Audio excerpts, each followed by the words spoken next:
I'm Nigel Lightfoot, the Executive Director of Connecting Organisations for Regional Disease Surveillance. And the operative word is about connecting and enabling SACIDS and eAIDSnet, the two networks that are in Africa, to cooperate together and to develop a new way of getting information early. Because we've seen that delays in detecting outbreaks means that there are big problems and a bigger impact on the public and their health in the future. So their method of using people, local people, to provide the initial information about what is happening locally, whether it's humans with new diseases or increase in endemic diseases, or whether it's animals with illness or dying. If that is learnt about early, then the response is much faster and everyone benefits. So what do you think can be done so that local people can get the information as fast as possible? I think local people should begin to realize that what happened in West Africa could never happen here, because I know that people work together well anyway. But by being part of it and contributing to the surveillance of events and what is happening, they are doing their part to help everybody else in their village, their community. He does that. You need to ask him that one. Okay. I'm Professor Imam. I'm the Executive Director of the Southern African Center for Infectious Diseases Surveillance, SACIDS in short. We work on infectious diseases of humans and animals. Earlier on, I made reference to working towards outsmarting the pathogen by trying to identify it across the human health structure. Now, we talked about Ebola earlier on. Every outbreak, major outbreak of Ebola since 1976 has had two features. One, second, 2 to 4 months silent Ebola before recognized, during which time people were dying. And secondly, it affected the poor people, but also health workers were victims. So anything you can do in terms of technology to bring that gap, so that you can identify unusual disease events at source in the village, straight away. That is an innovation that will revolutionize and save lives. So the project that we're working on is to look at mobile technologies and digital technologies. Everywhere you go, every has got a telephone. But how can we utilize that to do what the public health, what the animal health people do to collect disease? Because if you only depend on the traditional systems, it can take up to 6 months before you know what's going on. So that is contributing to that.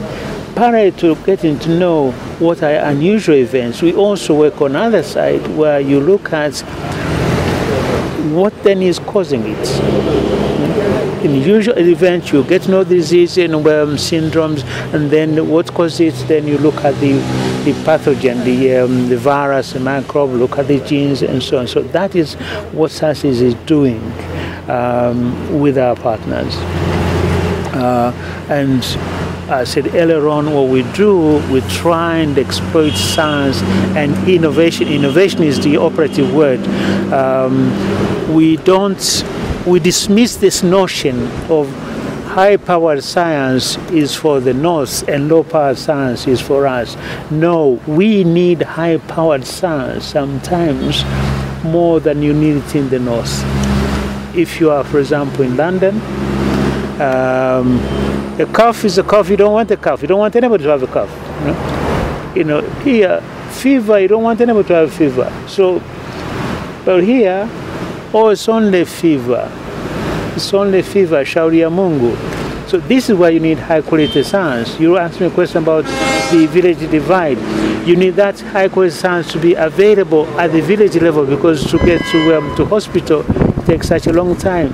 So the we have to be innovative. We have to be innovative to look at fit for purpose, not just simply photocopy, but they explore the science so that it is fit for purpose.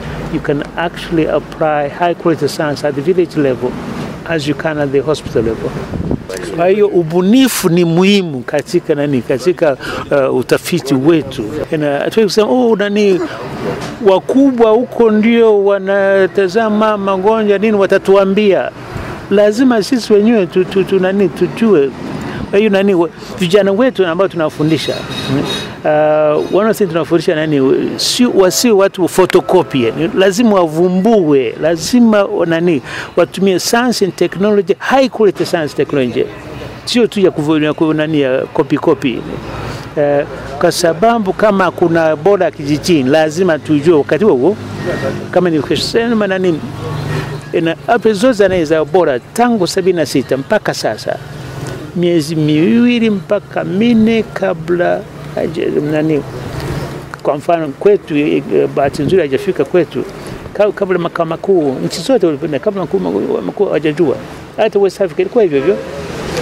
Kwanza ulianza Desemba, lakini mpaka Aprili ilikuwa watu hawajui.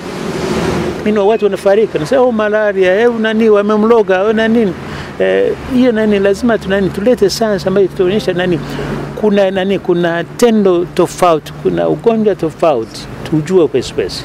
Tukitumia technology kama ya digital au mobile technology ndio sababu yake. Na upande wa pili, je, ikiwa ni ugonjwa tofauti,